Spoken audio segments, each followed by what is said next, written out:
오늘 오후의 말씀의 제목은 따라합니다. 말세 성도의 신앙.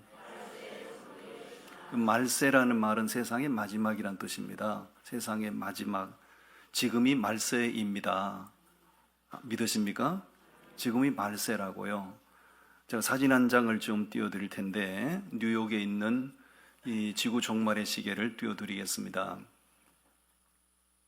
지금 저 지구 종말의 시계를 보면 2월 1일 날 조정된 시간입니다. 2월 1일이면 며칠이 안 됐죠. 90초, 1분 30초 전이었는데 2월 1일 날 1초를 땡겼습니다. 지금 1분 29초로 지금 앞 땡겼어요. 지구 종말의 시계는 누가 언제 만들었는가? 천재 물리학자인 아인슈타인이 1947년도에 지구 종말의 시계를 만들었습니다. 그러다가 계속 이 지구 종말의 시계가 가장 뒤로 물러났을 때는 1992년도 이제 소련 공산 체제가 이제 붕괴가 되고 소련 연방이 완전히 해체가 되고 그럴 때 냉전 체제가 무너졌죠. 그럴 때 이제 지구 종말의 시계가 20분 전까지 이제 물러났다가 코로나 시국을 맞이하면서 저것이 2분 전으로 다시 당겨졌다가 그 다음에 2년 반 전에 러시아가 우크라이나를 침공하면서 1분 30초로 조정이 됐다가 지금 지난 2월 1일 날 1초를 더 땡겼습니다. 종말이 그만큼 가까웠다 그 얘기죠. 종말이 싫은가 보네요. 그러면 지금 종말의 시계는 아무나 마음대로 막 움직일 수 있는 게 아니에요. 그러면 2월 1일 날 저 시계가 1초가 당겨졌으니까 그러면 그 최근에 그 이전에 그 인근에 무슨 일이 있었나요? 트럼프 2기 집권이 시작됐죠. 트럼프가 유세를 할 때 트럼프가 집권을 하면서 전 세계 앞에 선포한 게 뭐였죠? 선포한 게 Great American, 대미국을 만들겠다는 거고 그 다음에 전 세계에 공표하고 바로 취임하자마자 바로 110개를 서명을 하면서 바로 세계를 압박하기 시작했죠. 무역보복, 무역전쟁이죠. 중국 같은 나라는 관세를 25% 올려버리고 왜냐하면 자국 우선주의를 선포한 거예요. 미국에 유익한 거는 뭐든지 한다. 미국에 해가 되는 건 무조건 다 배척한다 이런 거죠. 그러니까 미국은 그렇게 되면 미국은 좋을지 모르지만 세계가 긴장을 하게 될 수밖에 없죠. 먹고 사는 문제는 다 긴장하는 거예요. 그러니까 이런 일이 이제 최근에 있어지면서 관계된 사람들이 그만큼 지금 종말이 가까웠다. 그래서 1초를 땡긴 거지요. 지금 우리가 살고 있는 이 시대가 지구의 종말, 역사의 종말인 줄로 믿습니다. 이 마태복음 24장은 종말에 관한 말씀이에요.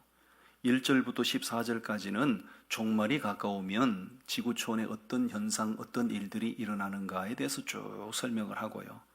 이제 오늘 본문 15절부터 28절까지는 종말이 이렇게 가까워 이런 현상이 나타나면 종말인데 이 종말의 때에 성도들은 어떤 신앙으로 무장하고 살아야 되는가를 말씀하고 있어요.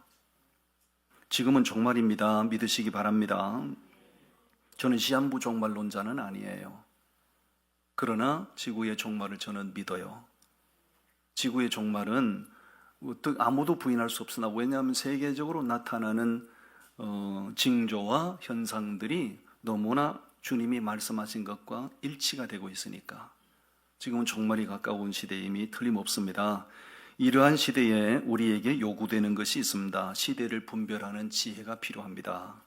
시대를 분별하지 못하면 우리가 어떻게 돼요? 낭패를 당할 수밖에 없는 거죠. 그리고 무엇보다도 말씀 안에 굳게 서야 됩니다. 아멘. 말씀 위에 굳게 서지 못하고 말씀으로 철저하게 무장하지 못하면 언제 어디서 내가 넘어질는지 알 수가 없어요. 옆 사람 축원하세요. 시대를 분별하시고 말씀으로 무장하세요. 금년에 성경을 좀 많이 읽으세요. 성경을 많이 좀 읽으세요. 하루에 최소한도 석 장 이상씩은 읽으세요. 그 말세, 지금이 말세인데 이 말세의 성도들은 어떤 신앙으로 무장해야 되는가? 첫 번째 따라합니다. 산으로 도망하는 신앙. 그렇습니다. 여러분 말씀 보세요. 15절 16절 말씀.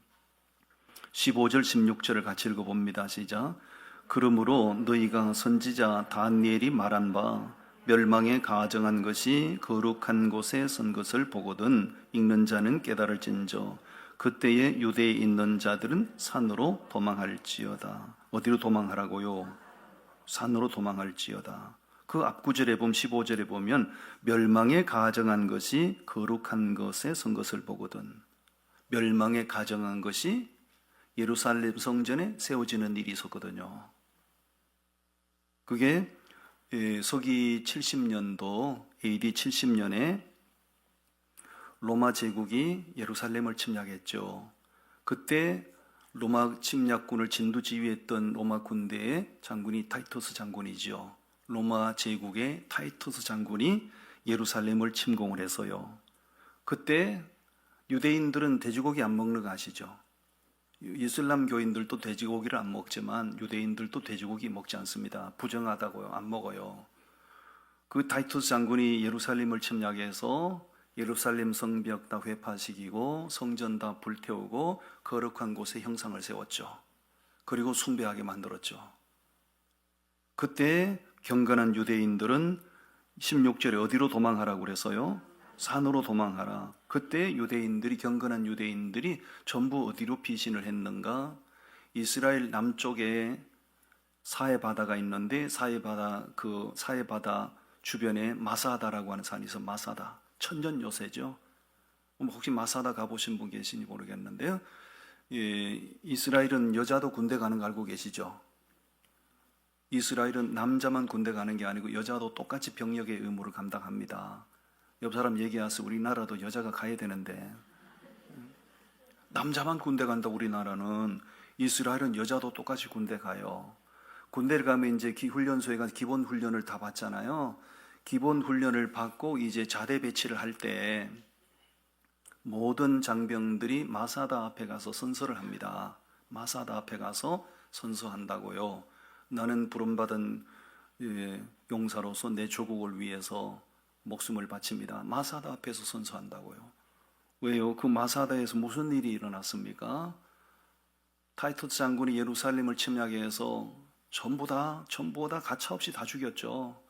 그때 경건한 유대인들이 그 사해바다 옆에 있는 마사다로 다 도망가서 끝까지 항쟁을 하지요. 항쟁은 다 도저히 그들을 못 이기는 거예요. 그러니까 지금 마사다를 로마 군대가 정복하기 위해서 그 마사다 가보시면 옆에 인공으로 쌓아 올린 그 토성이 있습니다. 마사다 높이만큼 쌓아 올려요. 로마 군대가. 그래가지고 마사다 안으로 진격을 한다고요. 진격을 해보니까 거기서 항전을 벌이고 있던 경건한 유대인들이 다 죽어 있었어요. 다 죽어 있었어요. 600 몇 명이 거기서 항전을 하다가 전부 다 가장이 가족을 다 죽이고 서로 다 죽이고, 왜? 우리가 저 할례받지 못한 이방인들에게 잡혀 죽기보다는 우리 손으로 목숨을 끊자. 다 자결을 한 거죠. 마지막 지도자가 자결을 해서 죽어요. 자기 조국을 위해서 그렇게 하는 거예요. 그래서 이스라엘은 군인들이 훈련을 마친 마사다 앞에 가서 다 선서를 하는 거예요. 여러분, 그 사해바다 남쪽에 있는 마사다 산으로 도망가서 다 살았던 거예요. 창세기 6장에 보시면 노아의 홍수 심판 사건이 나와요. 홍수 심판으로 생명이 있는 건 다 죽었거든요. 하나님께서 노아에게 뭘 만들라고 하셨죠? 방주를 만들라고 하셨어요. 방주를 해변에서 만들라고 그랬습니까? 산에 올라가서 만들라고 그랬습니까? 산에 올라가서 만들라고 그랬어요. 노아는 이해가 안 되지만 하나님의 말씀을 믿고 산에 올라가서 잣나무를 베다가 방주를 만들죠. 그런 노아의 행동을 바라보는 사람들이 전부 다 정신 이상자라고 그래요. 방주는 일종의 배인데, 배를 만들려면 해변에서 바닷가에서 만들 일이지 산 꼭대기에 올라가서 좀 무슨 짓을 하는 거야. 노아는, 사람들은 그를 정신병자 취급했지만 노아는 하나님의 말씀을 믿었어요. 하나님의 말씀이 뭐예요? 홍수로 심판한다는 거. 그러니까 정신병자 소리를 들으면서도 산에 올라가서 방주를 만들고 그 방주 안에 가족이 들어가서 다 살았어요. 믿으시죠? 여러분, 지금부터 한 20년 전에 이 서남아시아의 서남이 사건 기억나십니까? 해일이 일어나서 저 태국이나 이런 휴양지를 전부 다 썰어버렸잖아요. 그때 이 사람들은 미련해서 그 해일이 일어나는 걸 미처 예감을 못했는데 짐승들이 예감을 했죠. 짐승들이 전부 다 어디로 도망갔어요? 다 산으로 다 도망갔다고요. 그 짐승들이 산으로 우르르르 올라가는 걸 보고 불길한 조짐을 느끼고 짐승을 따라 산에 올라가서 산에 올라간 사람 다 살았어. 옆 사람 보고 얘기하세요. 짐승보다 못한 게 사람이야. 짐승은 자기 죽을 일을 알고 미리 알고 산으로 도망가서 사는 거예요. 여러분 소돔과 고모라 성이요 하나님의 심판으로 멸망했거든요. 유황불로 하나님이 소돔과 고모라 성을 심판하실 때 하나님께서 분명히 말씀하셨어요. 산으로 도망가서 피하라고 말씀하셨거든요. 여러분이 저를 바라보는 표정이 에이 꽁갈치네 그러는데 아니에요. 여러분 창세기 말씀 다 찾아보세요. 창세기 19장 말씀, 창세기 19장 말씀 다 찾아보세요.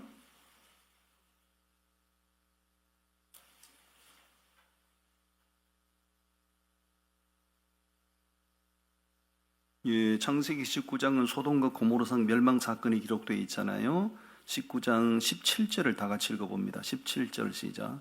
그 사람들이 그들을 밖으로 이끌어낸 후에 이르되 도망하여 생명을 보존하라. 돌아보거나 들에 머물지 말고 산으로 도망하여 멸망을 면하라. 어디로 도망해서 하라고요?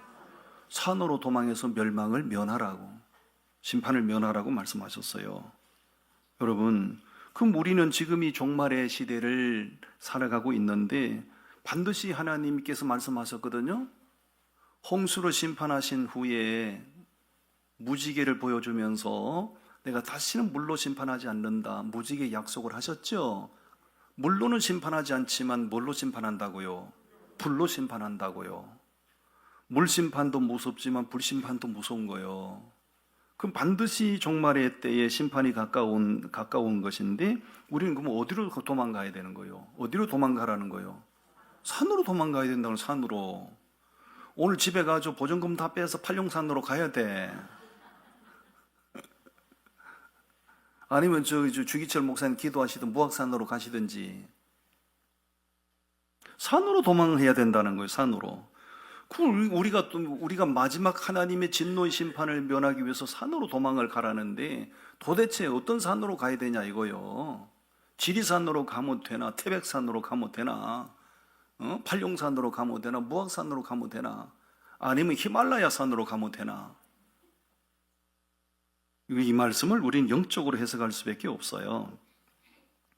백두산으로 도망간다 치더라도 백두산 속에서 어떻게 살겠어요? 히말라야 산으로 도망간다 치더라도 히말라야 산에서 어떻게 얼어 죽지? 이거 어떻게 살겠어요? 그러므로 산으로 도망가라는 말씀은 우리가 영적으로 해석을 할 수밖에 없는 거죠. 이 산으로 도망가라는 말씀은 신앙의 높은 신앙의 경지에 도달하도록 노력해라, 그렇게 받아들이면 되는 거죠. 믿으세요. 할렐루야.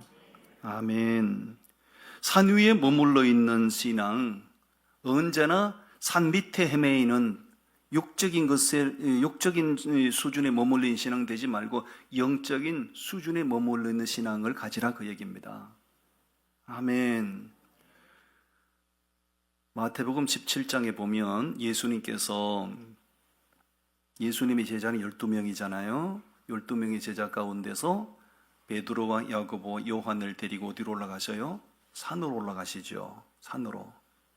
산에 올라가셔서 이제 거기서 변형되신 모습을 보여주시고, 그 모습을 보고 베드로가 너무나 황홀해서 자기 입으로 주님, 여기 있는 것이 좋사오니 여기 초막셋을 짓고 내가 여기서 수종 들고 영원히 여기서 살면 좋겠습니다.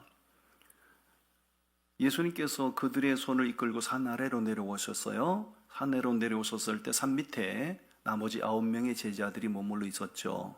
그 9명의 제자들은 문제 속에 헤매이고 있었죠.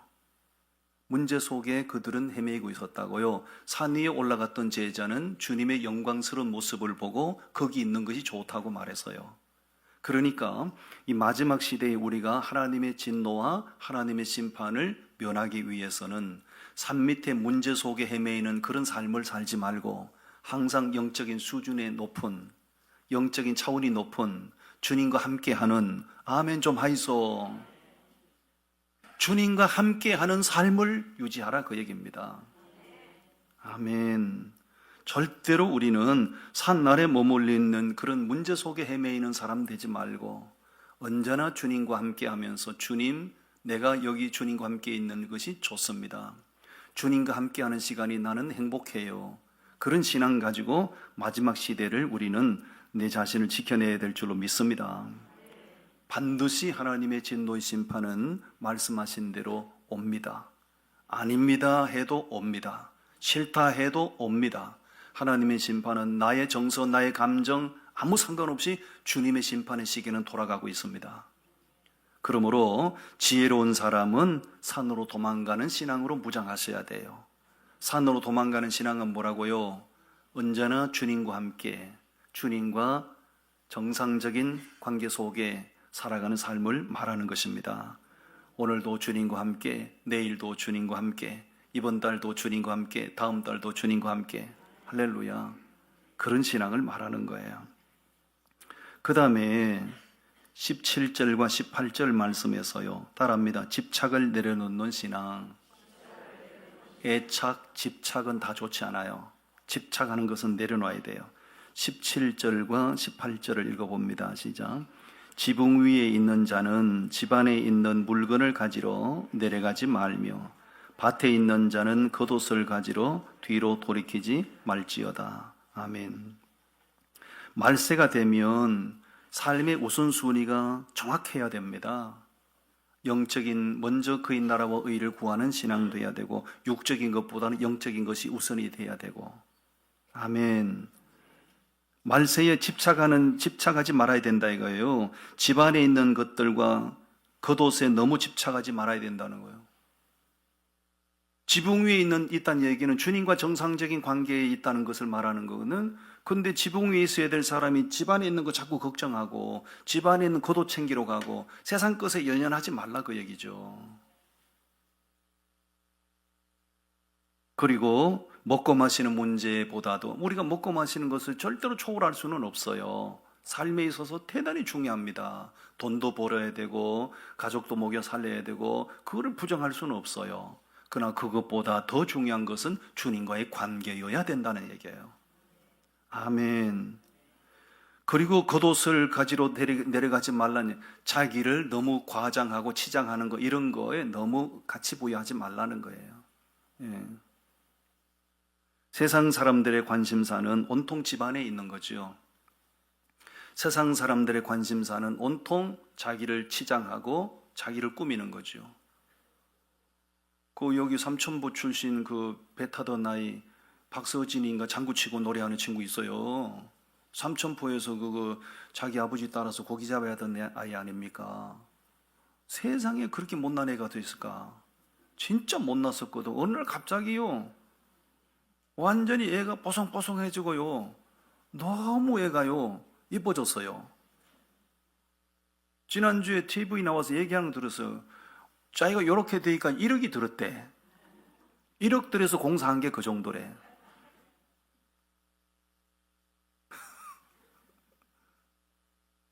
옆 사람 보고 얘기했어요. 권사님은 3천만 원만 드리면 될 것 같습니다.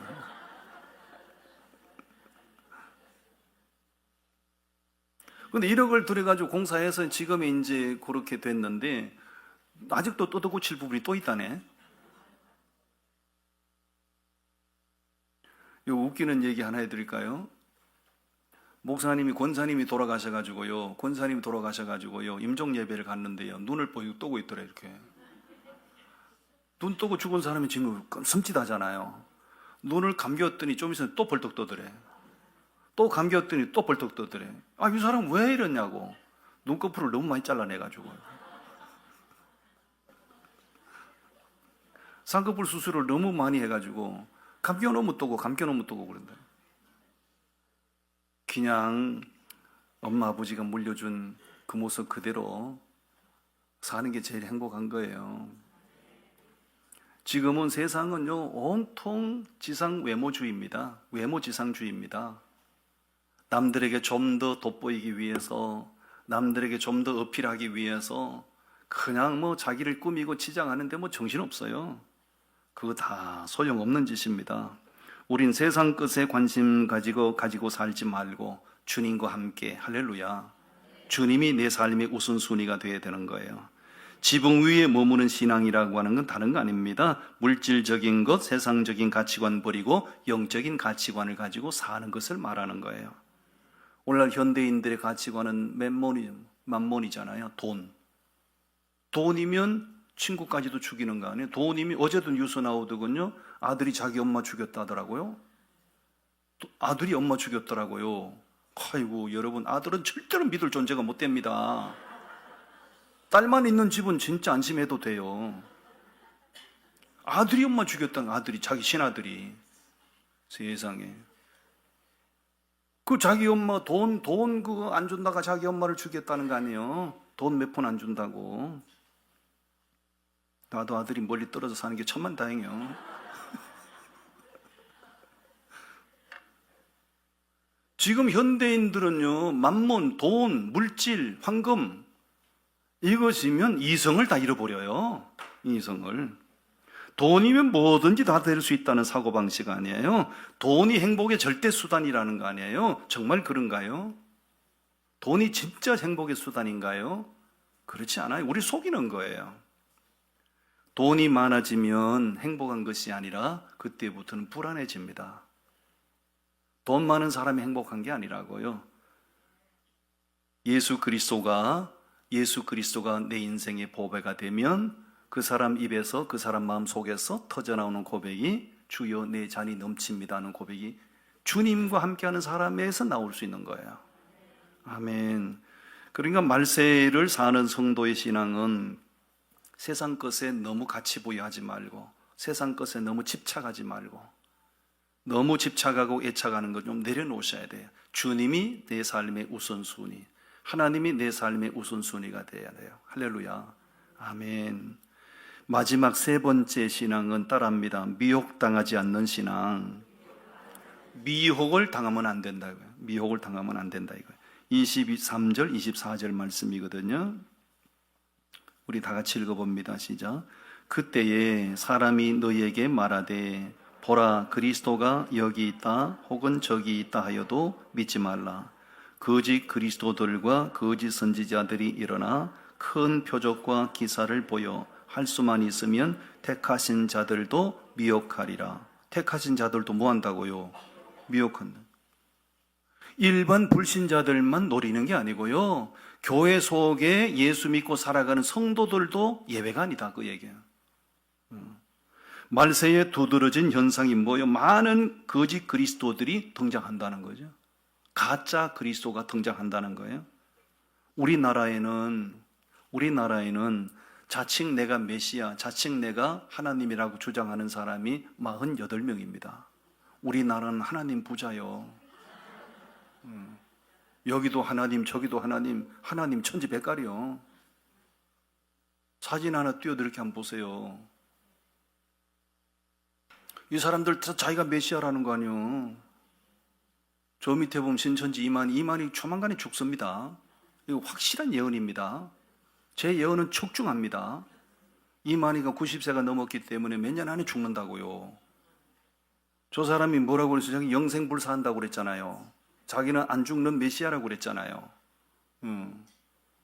근데 반드시 죽을 거예요. 저기 보시면 조이성이 때문에 조희환 목사가 진짜 쪽팔리는 거야.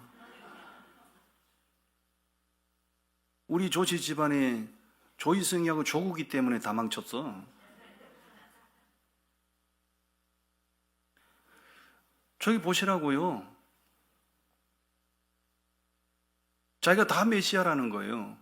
요 대표적인 몇 사람만 지금 사진 띄워드리는 거예요. 저 사람들 외에 상당수 많은 메시아들이 내가 메시아요, 내가 그리스도요 한다는 거지요. 저 사람들 추종하는 사람들이 바보 멍청한 사람들이 아닙니다. 박사들 많고요. 저 사람들 메시아로 믿고 따르는 사람들 중에 배울 만큼 배운 사람들 많습니다. 이해가 안 되는 거죠. 거짓 선지자가 출현하는 이유가 뭐예요? 거짓 선지자가 마지막 시대가 되면 여기저기서 사방에서 출현하는 이유가 뭐예요? 아까 나왔잖아요. 택하신 자들까지도 미혹하기 위해서. 옛날에는 신천지, 옛날도 아니죠. 10년, 15년 이때 전만 해도 신천지 하면 자기가 신천지인 것을 위장하라고 드러내지 않았습니다. 지금은 어떻습니까? 아주 공격적이죠. 내가 신천지요 하면 드러냅니다. 45인승 대형 버스를 수십 대 사가지고 전국을 막 계속 돌립니다. 신천지 버스에 우린 신천지라고 다 래핑을 해가지고 신천지 공개적으로 드러내는 거예요. 왜?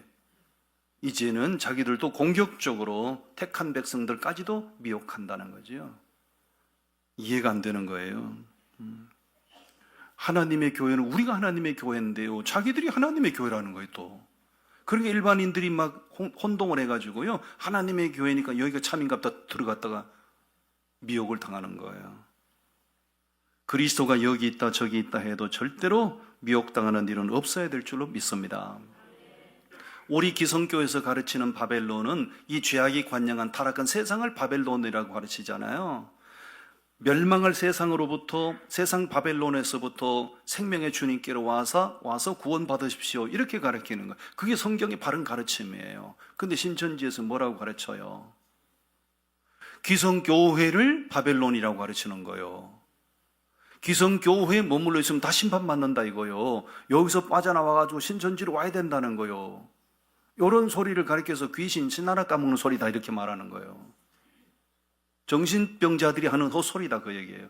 근데 사람들이 그런 논리에 현혹을 당하고 미혹을 당해서 기성교회를 빠져나와서 거기 가는 사람 많잖아요. 여기 구암동에 지금 신천지 본부 세우는 거 보셨죠? 고가도로 넘어가다 보면 왼편에 얼마나 잘 지어놨어요? 엄청나지요? 밖에서 보기만 해도 어마어마하지요? 그 속에 들어가면요, 완전히. 말세에 믿는 성도들까지도 미혹하기 위해서는 일반적인 평범한 메시지 가지고는 안 되기 때문에 사단이 택한 백성들까지도 미혹하기 위하여 사용하는 수단이 있어요. 그거 뭐냐면 기사와 표적입니다. 기사와 표적 말씀에 나오잖아요. 지금 읽은 말씀 다시 보세요. 24절 말씀 다 같이 읽어봐요. 시작. 거짓 그리스도들과 거짓 선지자들이 일어나 큰 표적과 기사를 보여. 뭘 보인다고요? 큰 표적과 기사를 보인다는 거예요. 왜? 그래야 누가 미혹이 돼요? 택하신 자들이 그래야 미혹되니까. 그냥 평범한 메시지로 해서는 택한 백성들이 미혹이 안 되잖아요. 그러니까 엄청난 기사, 엄청난 표적을 보여주면서요, 막 혼동을 일으켜가지고요, 그쪽으로 막 끌어당긴다는 거지요. 마지막 시대는 요즘 한국 교회에 여러분도 하도 유튜브 영상이 많이 올라와서 박혁 전도사라는 사람, 박혁이라는 사람이 있어요. 엄청나죠. 박혁이란 그 사람은 신학교를 다닌 사람도 아니고 자칭 자기가 선지자라고 그래요. 젊은 친구입니다. 30대 새파란 젊은 친구입니다. 박혁 전도사 가면 떴다 그러면 막 전국에서 수많은 목회자들이 그 앞에 가서 머리 뒤밀고 안수기도 받는 거예요. 엄청납니다. 전 세계를 휩쓸고 다닙니다. 이제는 그 친구가 자기가 무슨 교단에 속한 사람도 아니고 신학을 공부한 사람도 아니고 합법적으로 안수받은 사람도 아닌데 자기가 일방적으로 목사 안수를 또 줘요. 왜? 이 친구가 악한 영에 사로잡혀서 막 임파테이션을 하는 거예요. 그 앞에 가면 사람들이 막 뒤로 벌러덩 다 자빠지는 거예요. 그 잡아들이는 사람들 있잖아요. 잡아들이는 사람들. 잡아져가지고 그게 무슨 하나님을 만났습니까? 잡아져가지고 병을 고침받았습니까? 근데 잡아들이면 사람들이 막 완전히 영적으로 막 허물어물해져가지고요. 그 박혁 전도사는 바로 그런 사역을 합니다. 엠파테이션. 그냥 목회자들도 그 박혁 전도사 앞에 가면 그냥 휙 하면 그냥 휙 다 넘어지는 거예요. 넘어지고 싶은 사람 손 들어보세요. 저 뒤에 줄 서서 기다리세요. 제가 한 번씩 다 이렇게 넘어뜨려 줄 테니까. 뭘로 거기 가가지고 자빠집니까? 그렇게 넘어지는 게 그렇게 좋으면 예배 끝난 다음에 다 기다리시라고요. 안 넘어지면 안달이 걸어가지고 확 넘어뜨릴 테니까. 넘어져도 본교에서 넘어지는 게 낫지. 물로 그런 데 가가지고 넘어지냐고요? 마지막 시대가 되면 악한 영들이 일반적인 평범한 메시지를 가지고는 택한 백성들을 유혹을 못해요. 그러니까 거짓 표적, 거짓 이적, 엄청난 능력을 나타내면서 택한 백성들까지도 막 미혹을 하는 거예요. 여러분 성경 한번 찾아보세요. 데살로니가 후서 2장 말씀 보세요. 데살로니가 후서 2장 말씀.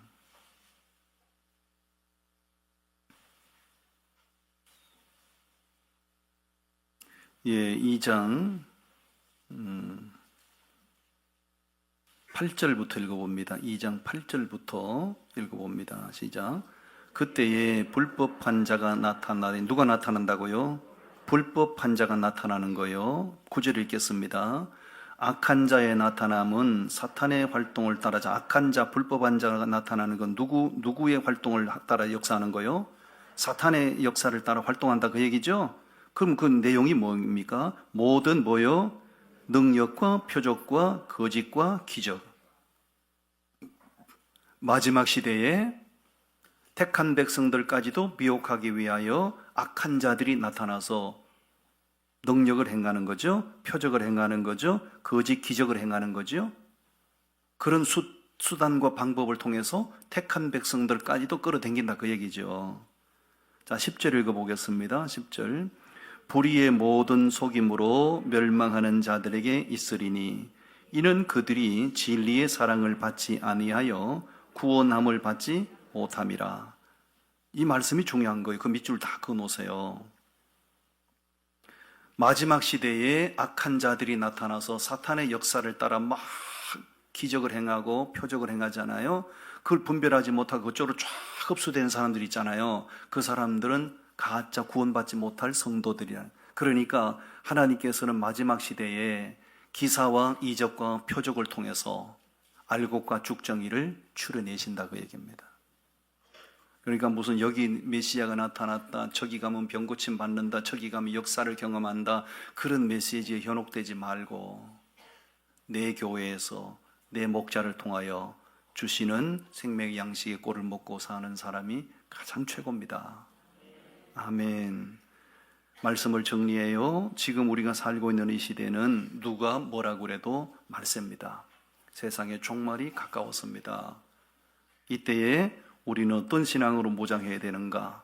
항상 최고 정점에 머무는 신앙으로 무장하시고 세상 것에 너무 연연하고 너무 집착하지 마시고 하나님이 내 삶의 우선이 되게 하셔야 됩니다. 그리고 미혹당하지 않도록 말씀으로 무장하셔야 됩니다. 아멘. 기도하겠습니다. 하나님 아버지,